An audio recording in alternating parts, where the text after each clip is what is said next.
মারা গেছেন ওবায়দুল কাদের। সালমান শাহর দেহাবশেষ উত্তোলনের আদেশ বাতিল। হাতকড়া পরে মায়ের জানাজায় কার্যক্রম নিষিদ্ধ আওয়ামী লীগ নেতার। বিশ্ববাজারে আবারও কমল জ্বালানি তেলের দাম। এসএসসির ফল প্রকাশ ২০ জুলাই, বললেন শিক্ষামন্ত্রী। সর্বশেষ জানাবো, ফরিদপুরে মাস্ক পরে কার্যক্রম নিষিদ্ধ, আওয়ামী লীগের প্রতিষ্ঠাবার্ষিকী পালন। শিরোনাম শুনলেন, এবারে বিস্তারিত। মারা গেছেন ওবায়দুল কাদের। সামাজিক যোগাযোগ মাধ্যমে ওবায়দুল কাদেরের মৃত্যুর যে খবর প্রচার হচ্ছে তা সম্পূর্ণ গুজব ও ভিত্তিহীন। ফ্যাক্ট চেক বা সত্যতা যাচাইয়ের প্রতিষ্ঠানগুলোর তথ্য মতে ওবায়দুল কাদের মারা যাননি। শারীরিক অসুস্থতার কারণে তিনি চিকিৎসাধীন আছেন। সাম্প্রতিক তথ্য অনুযায়ী জুলাইয়ের রাজনৈতিক পট পরিবর্তনের পর ওবায়দুল কাদের ভারতে চলে যান। সেখানে তিনি বেশ কিছুদিন ক্রিটিক্যালি ইল বা সংকটাপন্ন অবস্থায় কলকাতার একটি হাসপাতালে লাইফ সাপোর্টও ছিলেন। পরবর্তীতে অবস্থা কিছুটা স্থিতিশীল হলে হাসপাতাল থেকে রিলিজ নিয়ে তিনি বর্তমানে একটি নিরাপদ স্থানের কন্ট্রোলড হোম সেটিংয়ে নিবিড় তত্ত্বাবধানে চিকিৎসা নিচ্ছেন। সালমান শাহর দেহাবশেষ উত্তোলনের আদেশ বাতিল। চিত্রনায়ক সালমান শাহর কথিত হত্যা রহস্য উদ্ঘাটনের লক্ষ্যে মৃত্যুর প্রায় ৩০ বছর পর কবর থেকে দেহাবশেষ তোলার যে অনুমতি দেয়া হয়েছিল তা বাতিল করেছেন আদালত। মঙ্গলবার ২৩ জুন সকালে ঢাকার মেট্রোপলিটন ম্যাজিস্ট্রেট মোহাম্মদ জুয়েল রানার আদালতে মামলার বাদী মোহাম্মদ আলমগীর কুমকুম লাশ উত্তোলনের আদেশ বাতিল চেয়ে আবেদন করেন। আবেদনের পরিপ্রেক্ষিতে বিচারক এই আদেশ দেন। বাদীপক্ষের আইনজীবী আবিদ হাসান এই তথ্য নিশ্চিত করেন। তিনি বলেন, বিষয়টি ধর্মীয় অনুভূতিতে আঘাত হানবে। ৩০ বছর পর লাশ উত্তোলন করে কিছুই পাওয়া যাবে না। শুধু শুধু শাহজালাল রহমতুল্লাহ আলাইহির মাজারে সংঘর্ষ সৃষ্টি হতে পারে। এজন্য আমরা এই লাশ উত্তোলনের আদেশের বিরুদ্ধে আবেদন করি। শুনানি শেষে আদালত এই আবেদন মঞ্জুর করেন। আবেদনে বলা হয়, বহুল আলোচিত চিত্রনায়ক সালমান শাহর মরদেহ শাহজালাল রহমতুল্লাহ আলাইহির মাজার প্রাঙ্গণে দাফন করা হয়েছিল এবং বর্তমানে সেখানেই কবরস্থ আছে। ভিকটিমের লাশ উত্তোলনের ক্ষেত্রে ধর্মীয় অনুভূতিতে আঘাত হানা হবে এবং ব্যাপক বাধার সৃষ্টি হতে পারে। এছাড়া বারবার লাশ উত্তোলনে ধর্মীয় অনুভূতিতে আঘাত এবং ব্যাপক বাধার সৃষ্টিসহ সংঘর্ষ হওয়ারও সম্ভাবনা রয়েছে। বাদী মোহাম্মদ আলমগীর কুমকুম এবং মা নীলুফার জামান চৌধুরী ওরফে নীলা চৌধুরীর ব্যাপক আপত্তি রয়েছে। এজন্য আলোচিত চিত্রনায়ক সালমান শাহর মরদেহ লাশ উত্তোলনের আদেশ বাতিল করা একান্ত প্রয়োজন। এর আগে গত ২০ মে মামলার তদন্ত কর্মকর্তা সিআইডি পুলিশ পরিদর্শক নিরস্ত্র মোহাম্মদ জিয়াউল মোর্শেদ লাশ কবর থেকে উত্তোলন পূর্ব সুরতহাল প্রস্তুত এবং ময়না তদন্ত সম্পন্ন করার অনুমতি সহ নির্বাহী ম্যাজিস্ট্রেটের নিয়োগের আবেদন করেন। সেই আবেদনের প্রেক্ষিতে গেল ২৪ মে লাশ কবর থেকে উত্তোলনের অনুমতি দেন। হাতকড়া পরে মায়ের জানাজায় কার্যক্রম নিষিদ্ধ আওয়ামী লীগ নেতার।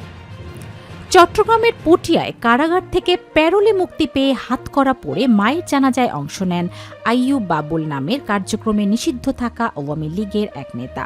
সোমবার ২২ জুন রাত ৯টা থেকে ৫ ঘণ্টার জন্য প্যারোলে মুক্তি পান তিনি। এর মধ্যেই রাত ৯:৩০টার দিকে তিনি মায়ের জানাজায় অংশ নেন।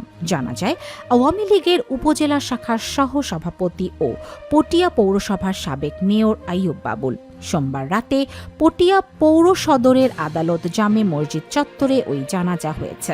গতকাল দুপুরে বাবুলের মা আনসুমান আরা বেগম মারা যান। তিনি দীর্ঘদিন ধরে বার্ধক্যজনিত বিভিন্ন রোগে ভুগছিলেন। পৌর সদরের ওয়াবদা রোড এলাকায় তাদের বাড়ি। মায়ের মৃত্যুর পর আইয়ুব বাবুলকে প্যারোলে মুক্তি দিতে তার পরিবারের পক্ষ থেকে জেলা প্রশাসকের কাছে আবেদন করা হয়। এর পরিপ্রেক্ষিতে আইয়ুব বাবুলকে ৫ ঘণ্টার জন্য প্যারোলে মুক্তি দেওয়া হয়েছে। স্থানীয় বাসিন্দারা জানিয়েছেন, সোমবার রাতে পুলিশের পাহারায় চট্টগ্রাম কেন্দ্রীয় কারাগার থেকে পটিয়ায় আনা হয় আইয়ুব বাবুলকে। রাত ৯:৩০টার দিকে জানাজা অনুষ্ঠিত হয়। সামাজিক যোগাযোগ মাধ্যমে ছড়িয়ে পড়ার ভিডিওতে দেখা যায়, জানাজার সময় আইয়ুব বাবুলের এক হাতে হাতকড়া ছিল। জানা যায়, আইয়ুব বাবুল তার মায়ের রুহের মাগফিরাত কামনা করে সবার কাছে দোয়া চান। জানাজায় উপস্থিত মুসল্লিদের উদ্দেশ্যে তিনি বলেন, আমার মায়ের সেবা আমি করতে পারিনি, এটাই হচ্ছে আমার সবচেয়ে বড় দুঃখ। এই বিষয়ে আইয়ুব বাবুলের স্ত্রী চাঁদ সুলতানা বলেন, জানাজায় অংশ নেয়ার পর বাড়িতে এসে ভাত খেয়েছেন আইয়ুব বাবুল। এরপর তাকে পুনরায় কারাগারে নিয়ে যাওয়া হয়েছে। পুলিশ সূত্রে জানা যায়, আইয়ুব বাবুলের বিরুদ্ধে অন্তত 6টি মামলা রয়েছে। 2025 সালের 29 এপ্রিল থেকে কারাগারে রয়েছেন তিনি। বিশ্ববাজারে আবারও কমল জ্বালানি তেলের দাম। মধ্যপ্রাচ্যের কৌশলগত জলপথ হরমুজ প্রণালী দিয়ে বাণিজ্যিক জাহাজে অপরিশোধিত তেল পরিবহন উল্লেখযোগ্য হারে বৃদ্ধি পাওয়ায় বিশ্ববাজারে তেলের দাম অনেকটাই কমে গেছে। মার্কিন যুক্তরাষ্ট্র ও ইরানের মধ্যে সদ্য সমাপ্ত সফল শান্তি আলোচনার পর আঞ্চলিক ভূরাজনৈতিক পরিস্থিতি কিছুটা শান্ত হওয়ায় বৈশ্বিক বাজারে জ্বালানি সরবরাহ নিয়ে দীর্ঘদিনের উদ্বেগ কমেছে। মঙ্গলবার 23 জুন আন্তর্জাতিক বাজারের সর্বশেষ তথ্য অনুযায়ী বিশ্ব বাজারে ব্রেন্ট ক্রুড তেলের দাম ব্যারেল প্রতি সামান্য হ্রাস পেয়ে $77.70 নেমে এসেছে। একই সময় মার্কিন যুক্তরাষ্ট্রের অভ্যন্তরীণ বাজার ভিত্তিক ওয়েস্ট টেক্সাস ইন্টারমিডিয়েট বা WTI তেলের দামও ব্যারেল প্রতি কমে $73.74 দাঁড়িয়েছে। এর আগের কার্য দিবসও বিশ্ব বাজারে তেলের দাম এক ধাক্কায় 3%-এরও বেশি কমে গিয়েছিল, যার মূল কারণ ছিল ওয়াশিংটনে তেহরানের তেল রপ্তানির উপর থাকা কিছু কঠোর নিষেধাজ্ঞা।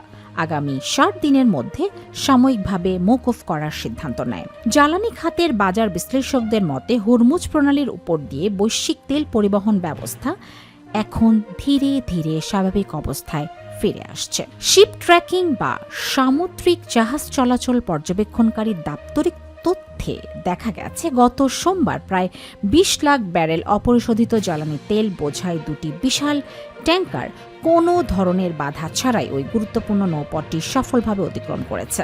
তবে আন্তর্জাতিক বাজার বিশেষজ্ঞরা সতর্ক করে বলেছেন যে মার্কিন যুক্তরাষ্ট্র ও ইরানের মধ্যে দীর্ঘদিনের গভীর আস্থার সংকট বজায় থাকায় মধ্যপ্রাচ্যের সামগ্রিক পরিস্থিতি এখনও পর্যন্ত পুরোপুরি স্থায়ী বা স্থিতিশীল বলা যাচ্ছে না। এই রাজনৈতিক অবিশ্বাসের কারণে তেলের দাম খুব দ্রুত আগের স্বাভাবিক অবস্থায় ফিরে যাবে কিনা তা নিয়ে এখনও বড় ধরনের বাজার অনিশ্চয়তা রয়ে গেছে। এসএসসির ফল প্রকাশ 20 জুলাই, বললেন শিক্ষামন্ত্রী। আগামী 20 জুলাই মাধ্যমিক ও সমমানের এসএসসি পরীক্ষার ফল প্রকাশিত হবে বলে জানিয়েছেন শিক্ষামন্ত্রী আ.ন.ম এহসানুল হক মিলন।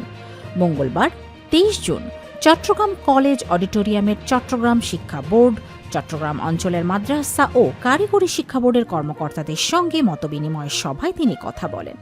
শিক্ষামন্ত্রী জানান, বিগত বছরগুলোতে প্রশ্ন ফাঁস দেশের শিক্ষা ব্যবস্থার জন্য একটি বড় চ্যালেঞ্জ হয়ে দাঁড়িয়েছিল। এই চক্রকে ভাঙতে এবং পরীক্ষার শতভাগ স্বচ্ছতা বজায় রাখতে শিক্ষা মন্ত্রণালয় ও আইন শৃঙ্খলা রক্ষাকারী বাহিনী একযোগে কাজ করছে। তিনি বলেন, সব বোর্ডের খাতা আমরা র্যান্ডমলি চেক করে দেখব কেউ কম বা বেশি নাম্বার দিল কিনা। শিক্ষামন্ত্রী বলেন, প্রশ্ন ফাঁস ঠেকাতে আমি নিজে বিজি প্রেসে, বাংলাদেশ গভর্নমেন্ট প্রেসে গিয়ে পাহারা দিয়েছি এবং সার্বিক নিরাপত্তা ব্যবস্থা নিশ্চিত করেছি। শিক্ষামন্ত্রী বলেন, নকল শব্দটির কবর দিয়ে এসেছি অনেক আগেই, এটা নিয়ে আর কথা বলতে চাই না, কিন্তু এখন নকল হচ্ছে ডিজিটালি, সেটাকে সেভাবেই প্রতিহত করতে হবে। শিক্ষামন্ত্রী বলেন, আমাদের দেশে শুধু উচ্চশিক্ষা আর উচ্চশিক্ষা, সবাই খালি অনার্স করতে চায়, এর কি দরকার এমন প্রশ্ন রাখেন তিনি। ফরিদপুরে মাস্ক পরে কার্যক্রম নিষিদ্ধ আওয়ামী লীগের প্রতিষ্ঠাবার্ষিকী পালন। ফরিদপুরের কার্যক্রম নিষিদ্ধ আওয়ামী লীগের প্রতিষ্ঠাবার্ষিকী পালন করেছে বলে অভিযোগ উঠেছে নিষিদ্ধ জেলা ছাত্রলীগের বিরুদ্ধে। এই সংক্রান্ত একটি ভিডিও সামাজিক যোগাযোগ মাধ্যমে ছড়িয়ে পড়ার পর বিষয়টি নিয়ে আলোচনা শুরু হয়েছে। জানা গেছে, সোমবার 22 জুন দিবাগত রাত 12:01 দিকে ফরিদপুরের সরকারি রাজেন্দ্র কলেজে এই কর্মসূচি পালন করা হয়। ফরিদপুর জেলা ছাত্রলীগের সভাপতি সৈয়দ তামজিদুল রশিদ চৌধুরী রিয়ানের ফেসবুক আইডি থেকে প্রকাশিত প্রায় 40 সেকেন্ডের একটি ভিডিওতে এই দৃশ্য দেখা যায়। ভিডিওতে দেখা যায় ফরিদপুর জেলা ছাত্রলীগের ব্যানারে রাজেন্দ্র কলেজ শাখা ছাত্রলীগের নেতাকর্মীরা কর্মসূচিতে অংশ নেন। এ সময় অংশগ্রহণকারীদের সবার মুখে কালো মাস্ক ছিল। ভিডিওতে তাদের জয় বাংলা, জয় বঙ্গবন্ধু সহ বিভিন্ন স্লোগান দিতে শোনা যায়। পাশাপাশি আওয়ামী লীগের প্রতিষ্ঠাবার্ষিকী উপলক্ষে কেক কাটতেও দেখা যায়।